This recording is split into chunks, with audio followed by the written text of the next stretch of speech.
ഒരു കാലത്ത് അടയും ചക്കരയും പോലെ അടുത്ത സുഹൃത്തുക്കളും പരസ്പരം പ്രോത്സാഹിപ്പിച്ചിരുന്നവരുമാണ് അമേരിക്കൻ പ്രസിഡന്റ് ഡൊണാൾഡ് ട്രംപും ശതകോടീശ്വരൻ എലോൺ മസ്കും. വളരെ പെട്ടെന്നായിരുന്നു മിത്രങ്ങൾ ആകുന്നത്. ആദ്യം അഭിപ്രായ വ്യത്യാസങ്ങൾ, പിന്നെ തർക്കവും കോലാഹലങ്ങളും പഴിപറച്ചിലുകളും. ഇപ്പോഴത് ട്രംപിന്റെ വൺ ബിഗ് ബ്യൂട്ടിഫുൾ ബില്ലിന്മേൽ കുരുത്ത് അടുത്ത തലത്തിൽ എത്തിയിരിക്കുന്നു.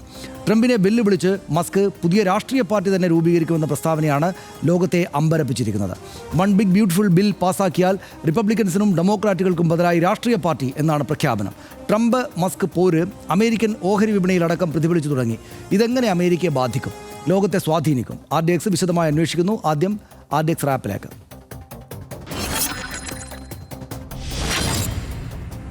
പ്രതിരോധ മേഖലയ്ക്കും ഊർജ്ജ ഉൽപ്പാദന രംഗത്തും അതിർത്തി സുരക്ഷയ്ക്കും കൂടുതൽ ധനസഹായം ആവശ്യപ്പെടുന്നതാണ് ട്രംപിന്റെ പുതിയ ബജറ്റ് ബില്ലായ വൺ ബിഗ് ബ്യൂട്ടിഫുൾ ബിൽ. ആരോഗ്യ സംരക്ഷണം, അതിർത്തി സുരക്ഷ എന്നിവയിൽ സമഗ്രമായ നയമാറ്റമാണ് ബില്ല് ലക്ഷ്യമിടുന്നത്. ആരോഗ്യ പരിരക്ഷ, പോഷകാഹാര പദ്ധതികളിലെ ബജറ്റ് വിഹിതം കാര്യമായി തന്നെ ബിൽ വെട്ടിക്കുറയ്ക്കുന്നു. ജൂലൈ 4 മുൻപ് ബിൽ സെനറ്റ് കടത്താനാണ് ട്രംപിന്റെ ലക്ഷ്യം. ഭ്രാന്തവും വിനാശകരവുമെന്നാണ് ഇലോൺ മസ്ക് ബില്ലിനെ വിശേഷിപ്പിച്ചത്. ബില്ല് പാസായാൽ അമേരിക്കയിലെ ദശലക്ഷക്കണക്കിന് തൊഴിലവസരങ്ങൾ നഷ്ടമാകുമെന്ന് മസ്ക് പറയുന്നു. രാജ്യത്തിന് ദോഷമുണ്ടാക്കുന്നതിനൊപ്പം ഭാവിയിലെ വ്യവസായങ്ങൾക്ക് ഗുരുതരമായ പ്രതിസന്ധി ഉണ്ടാക്കുമെന്നും മസ്ക് ആരോപിക്കുന്നു. ബില്ല് സെനറ്റ് കടന്നാൽ പുതിയ രാഷ്ട്രീയ പാർട്ടി എന്നാണ് മസ്കിന്റെ പ്രഖ്യാപനം. എന്നാൽ മസ്കിന്റേത് അടിസ്ഥാനരഹിത ആരോപണങ്ങളെന്ന പ്രതിരോധത്തിൽ ഉറച്ചു നിൽക്കുകയാണ് ഡൊണാൾഡ് ട്രംപ്. താനില്ലായിരുന്നുവെങ്കിൽ മസ്ക് ഒന്നും ആകില്ലായിരുന്നു എന്നാണ് ട്രംപിന്റെ മറുപടി. മസ്ക് അധ്യക്ഷനായിരുന്ന ഡോജ് ഡിപ്പാർട്ട്മെന്റ് തന്നെ അദ്ദേഹത്തിന്റെ സ്ഥാപനങ്ങൾക്ക് നൽകുന്ന ആനുകൂല്യങ്ങളെപ്പറ്റി അന്വേഷിക്കേണ്ടി വരും എന്നാണ് ട്രംപിന്റെ മുന്നറിയിപ്പ്. RDX rap news Malayalam.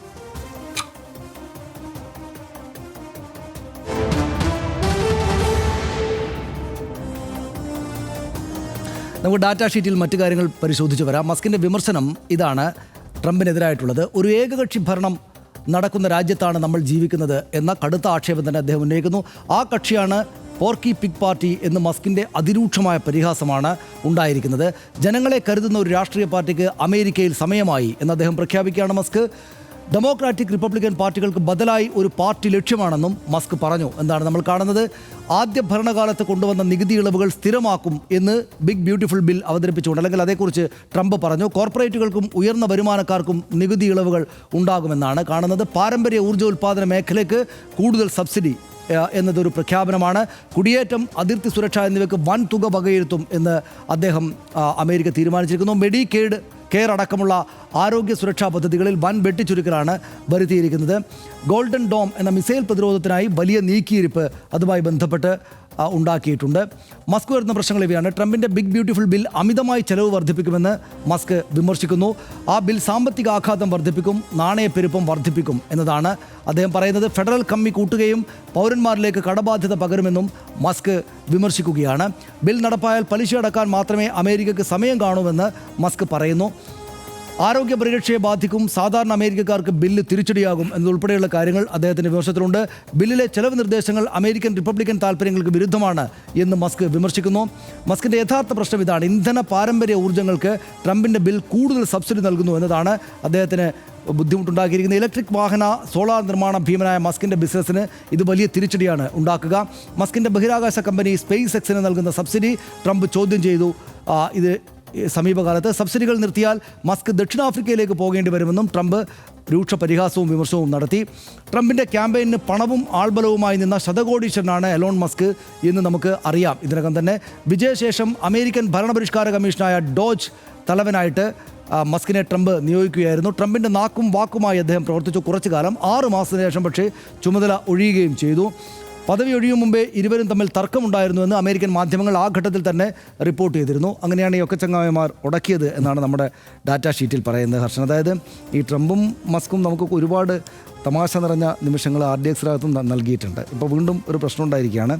EV subsidy അങ്ങോട്ട് പിൻവലിക്കുക മാത്രമല്ല, അദ്ദേഹം പരസ്യമായിട്ട് ട്രംപ് പറഞ്ഞു. അതായത് EV കൊള്ളാം, EV ഒക്കെ കൊള്ളാം, ഇലക്ട്രിക് വെഹിക്കിൾസ് ഒക്കെ നല്ലതാണ്, പക്ഷേ എന്ന് വെച്ച് എല്ലാവരും നിർബന്ധമായിട്ട് വാങ്ങണമെന്നൊന്നും പറയാൻ പറ്റില്ല കേട്ടോ എന്നുകൂടെ അദ്ദേഹം പറഞ്ഞിട്ടുണ്ട്. അപ്പോൾ അത് വലിയ ബുദ്ധിമുട്ട് മറ്റേ ആൾക്ക് ഉണ്ടാക്കിയിരിക്കുകയാണ്.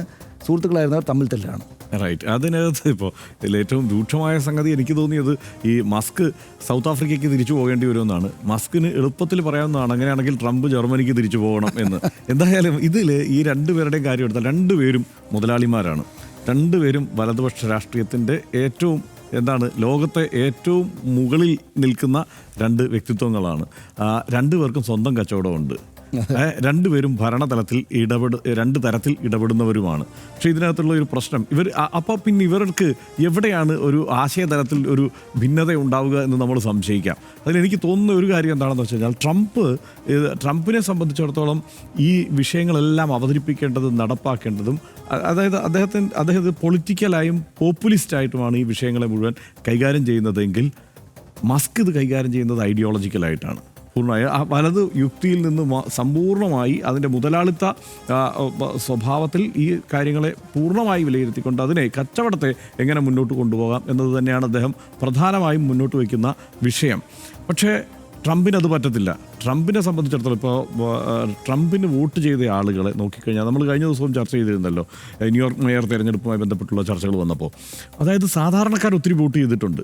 വളരെ ഇടത്തരക്കാരും സാധാരണക്കാരും തൊഴിലാളികളുമൊക്കെ ട്രംപിന് ധാരാളം പേര് വോട്ട് ചെയ്തിട്ടുണ്ട്. കാരണം അദ്ദേഹം മുന്നോട്ട് വയ്ക്കുന്ന ആശയങ്ങൾ അവരെ ഏതെങ്കിലും തരത്തിൽ നേരിട്ട് തൊടുന്നതോ അല്ലെങ്കിൽ അവർക്ക് ഒരു ആവേശം നൽകുന്നതോ അവരുടെ ജീവിത നിലവാരം ഏതെങ്കിലും തരത്തിൽ മെച്ചപ്പെടുത്താൻ സഹായിക്കുമെന്ന് തോന്നുന്നതോ ഒക്കെ തന്നെയാണ്.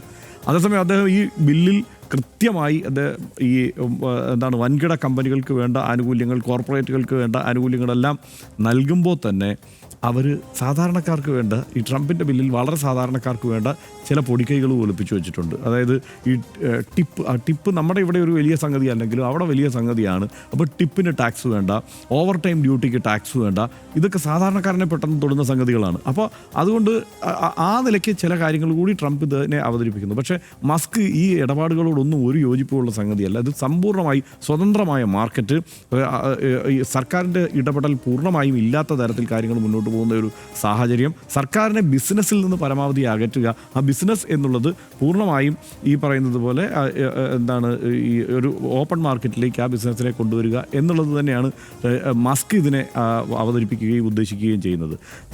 പിന്നെ രണ്ടുപേരുടെയും പ്രധാനപ്പെട്ട പ്രശ്നം എന്താ വെച്ച് കഴിഞ്ഞാൽ ഞാനാണ് വലിയവൻ എന്നുള്ള ഉത്തമ ബോധ്യം, ഇപ്പോൾ അമേരിക്കൻ പ്രസിഡന്റാണ് ട്രംപ് എന്നുള്ള വിചാരം മസ്കിനില്ല. മാത്രമല്ല ഏതറ്റം വരെയും കടന്നു, അതായത് ട്രംപ് പറയുന്നതിൻ്റെ അപ്പുറത്ത് പറയാൻ കപ്പാസിറ്റിയുള്ള ഒരാൾ അമേരിക്കയിൽ ആ കാലത്ത് ജീവിച്ചിരിക്കുന്നു, അത് മസ്കാണ് എന്നുള്ളതാണ്. അത് ഏത് വഷളൻ കാര്യങ്ങളും വേണമെങ്കിലും എടുത്ത് പ്രയോഗിച്ച് കളയുകയും ചെയ്യും. ഇപ്പോൾ സർക്കാരുമായുള്ള ഇടപാടുകളെല്ലാം ഈ മസ്കിൻ്റെ കമ്പനികളുമായിട്ടുള്ള ഇടപാടുകളെല്ലാം ട്രംപ് ഫ്രീസ് ചെയ്യുന്നു എന്നുള്ള സാഹചര്യം വരുമ്പോൾ ഈ പ്രഖ്യാപനങ്ങളും ഏറ്റുമുട്ടലും വരുമ്പോൾ 14% ഇലോൺ മസ്കിൻ്റെ ടെസ്ലയുടെ ഓഹരി ഇടിഞ്ഞത്. അത് ആരെയാണ് ബാധിക്കുന്നത്? ഇത് ആരാണ് ഇതിനകത്ത് ഇൻവെസ്റ്റ് ചെയ്തിരിക്കുന്നത്? അത് ഇതുപോലെ ഈ അവിടുത്തെ ന്യൂയോർക്ക് പെൻഷൻ ഫണ്ടൊക്കെയാണ് ഇതിനകത്ത് പ്രധാന ഇൻവെസ്റ്റേഴ്സ്. ഇതിനകത്ത് കൂടുതൽ ഓഹരി എടുത്തിട്ടുള്ളവർ, അവർക്കൊക്കെ തന്നെയാണ് വലിയ 150 ബില്യൺ ഡോളറിൻ്റെ നഷ്ടം ഇതിലെ ഈ ഓഹരി ഉടമകൾക്കുണ്ടാകുന്നു, മാർക്കറ്റിലുണ്ടാകുന്നു എന്നുള്ള സാഹചര്യം കൂടി ഇവർ തമ്മിലുള്ള ഈ തർക്കം കൊണ്ട് ഉണ്ടാകുന്നുണ്ട്. അത് നമ്മളിത് നേരത്തെയൊക്കെ നമ്മൾ ആലോചിക്കുകയാണെങ്കിൽ രണ്ട് ഈ പറഞ്ഞതുപോലെ വിടുവായന്മാരുടെ തർക്കം എന്നുള്ള മട്ടിൽ നമുക്ക് ഉപേക്ഷിക്കാമായിരുന്നെങ്കിൽ ഈ പുതിയ സാഹചര്യത്തിൽ പക്ഷേ ആ തർക്കം ഈ സർക്കാർ തലത്തിലും രാഷ്ട്രീയ തലത്തിലും ഒക്കെ ബാധിക്കുന്ന തരത്തിലേക്ക്, വേണമെങ്കിൽ അന്താരാഷ്ട്ര തലത്തിൽ തന്നെ ബാധിക്കുന്ന തരത്തിലേക്ക് ഇവരുടെ തർക്കങ്ങൾ മാറിയിരിക്കുന്നു. ഇത് വലിയ പ്രതിസന്ധിയിലാക്കിയിരിക്കുന്ന ഒന്ന് റിപ്പബ്ലിക്കൻ പാർട്ടിയെ കൂടിയാണ്. കാരണം എന്താണെന്ന് വെച്ച് കഴിഞ്ഞാൽ റിപ്പബ്ലിക്കൻ പാർട്ടിയിൽ ഈ മസ്ക് പറയുന്ന പോയിന്റുകൾക്ക് പിന്തുണയുമായിട്ടുള്ള ആളുകൾ കൂടിയുണ്ട്.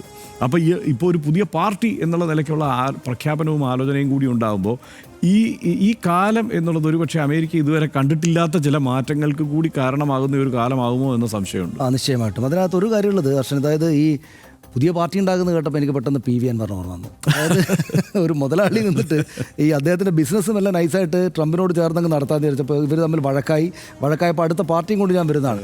അതായത് മസ്ക് അങ്ങനെ ചെയ്താൽ അത്ഭുതപ്പെടാനൊന്നുമില്ല. കാരണം എന്താണെന്ന് വെച്ചാൽ നമുക്ക് ഓർമ്മയില്ല, ട്വിറ്റർ ആയിരുന്നു പണ്ട് ഈ വലിയ കമ്പനി. ആ ട്വിറ്ററിനെ അപ്പാടെയും എടുക്കായിരുന്നു. അപ്പോൾ അത് വാങ്ങുമ്പോഴൊക്കെ ഉണ്ടായ തമാശകളും അത് വാങ്ങിയതിന് ശേഷം ഉണ്ടായിട്ടുള്ള കോലാഹലങ്ങളും ചർച്ചകളൊക്കെ നമുക്ക് ഓർമ്മയുണ്ടല്ലോ. അപ്പോൾ നാളെ എന്തിനാണ് ഡെമോക്രാറ്റുകളും റിപ്പബ്ലിക്കൻസും രണ്ട് പാർട്ടികൾ മാത്രം പോരല്ലോ, ഇവിടെ ഒരു പാർട്ടി അങ്ങ് ഉണ്ടാക്കിയേക്കാം എന്ന് തോന്നിയിട്ട് അമേരിക്കൻ പാർട്ടി എന്നൊക്കെയാണ് പേരൊക്കെ ആയിട്ട് പലയിടത്തായിട്ട് തമാശകളൊക്കെ വ്യാപകമായി പറഞ്ഞിരിക്കുന്നത് അമേരിക്കൻ പാർട്ടി എന്നാണ്. അപ്പോൾ അങ്ങനെ ഒരു പാർട്ടി ഉണ്ടാകുന്ന ഒരു ആ കാര്യത്തിലേക്ക് തന്നെ പോയാൽ അത്ഭുതപ്പെടാല്ല. നമ്മൾ നേരത്തെ കഴിഞ്ഞ ദിവസവും ഈ ട്രംപിനെ പറ്റി ചേർന്ന എല്ലാ ചർച്ചകളും നമ്മൾ പറയുന്നത് യുദ്ധവും സമാധാനവും എല്ലാ സംഗതികളും മൂപ്പർക്ക് ലാഭം ഉണ്ടാക്കാനുള്ള പരിപാടിയാണ്. എന്നാൽ മൂപ്പരാണ് കൂടുതൽ മെച്ചപ്പെട്ട ബിസിനസ്സുകാരൻ മൂപ്പരാണോ എന്ന് എനിക്കറിയില്ല, പക്ഷേ കൂടുതൽ മെച്ചപ്പെട്ട രാഷ്ട്രീയക്കാരൻ ഇദ്ദേഹം തന്നെയാണ്. അതുകൊണ്ട് അദ്ദേഹത്തിന് എന്തായാലും മസ്കാണ്. പക്ഷേ അതിനകത്തൊരു തമാശയുള്ളത്, അമേരിക്കയിൽ നമ്മൾ നോക്കുകയാണെങ്കിൽ ദൂരെ നിന്ന് കേരളത്തിൽ നിന്ന് നോക്കുമ്പോൾ നമ്മുടെ ആംഗിളിൽ നോക്കുമ്പോൾ ഒരു തമാശ, അവിടെ ഈ നഗരത്തിലെ റെൻറ്റ് കുറയണം എന്ന് പറഞ്ഞ ഒരു ഇടതുപക്ഷ നേതാവ് ചെറുപ്പക്കാരൻ പെട്ടെന്ന് ന്യൂയോർക്കിൽ. ഇവിടെ ഈ വലിയ സമ്പന്നരായിട്ടുള്ള രണ്ടാളുകൾ തമ്മിൽ അവരുടെ സമ്പത്ത് എങ്ങനെ വർദ്ധിപ്പിക്കുക എന്നത് കൂടെ ചേർത്തിട്ടുള്ള അടി നടക്കുകയാണ്. അപ്പോൾ ഒരു ക്ലാസിക്കൽ വർഗ്ഗവർത്തമാനം നടക്കുകയാണ് അമേരിക്കയിൽ നിന്ന് നമുക്ക് തോന്നും. ന്യൂയോർക്ക് മേയർ എന്ന് വെച്ചാൽ ചിലർ രാഷ്ട്രീയക്കാരനല്ല, ചെറുപ്പക്കാരനാണ്. നമ്മളങ്ങനെ ആ നിലക്ക് കൂടെ അതിനെ കാണണം. അപ്പോൾ ഏതായാലും അത് വേറൊരു തമാശ കൂടിയുണ്ട്.